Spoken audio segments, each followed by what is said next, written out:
Here's the podcast script. Trump pushes Congress to pass the SAVE Act while meeting with NATO's top official amid ongoing tensions from the Iran war, and Wednesday turned out to be one of the more chaotic days yet in Washington. Let's start with the big picture. President Trump sat down at the White House with Mark Rutte, the Secretary General of NATO, and the meeting covered a lot of ground, from the war in Iran, to oil prices, to a housing bill that, as of Wednesday, is no longer getting signed. At least not yet. On NATO, Trump made clear what he wants from America's European allies: loyalty. Asked by a reporter what he expects from allied nations, he kept it simple: just be loyal. I just want their loyalty. Rutte, for his part, responded with praise for Trump, while gently noting that European allies have, in his words, generally been there. The exchange highlighted a tension that has defined Trump's relationship with the alliance, an expectation of deference that not everyone in Europe is eager to meet. On the war with Iran, Trump asked Congress to approve $87.6 billion in extra spending for this year. About $70 billion of that would go directly to the Pentagon's operational costs during the conflict. The request signals just how expensive and ongoing this war has become, and lawmakers are now being asked to foot a very large bill.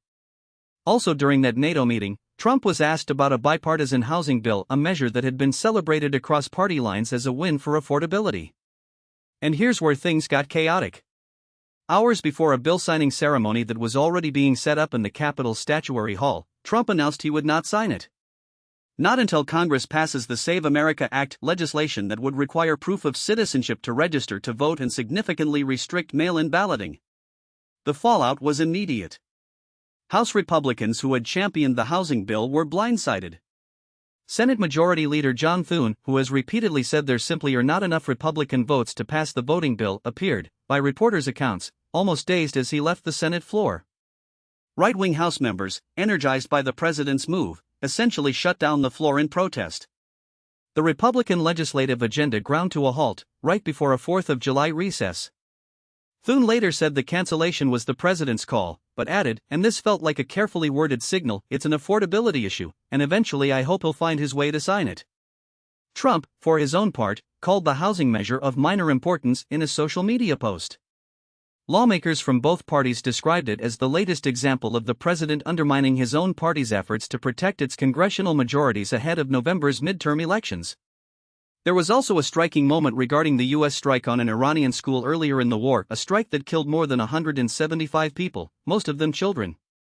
Trump deflected when asked about it, saying he had seen nothing to lead me to believe it was an American missile, and added, there were a lot of missiles being fired at that time.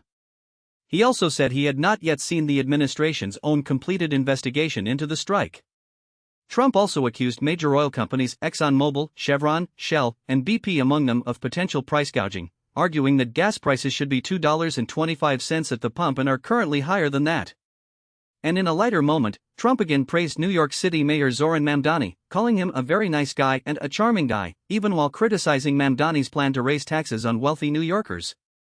He also suggested that Democratic Socialist primary victories in New York on Tuesday would make it easier for Republicans in 2028.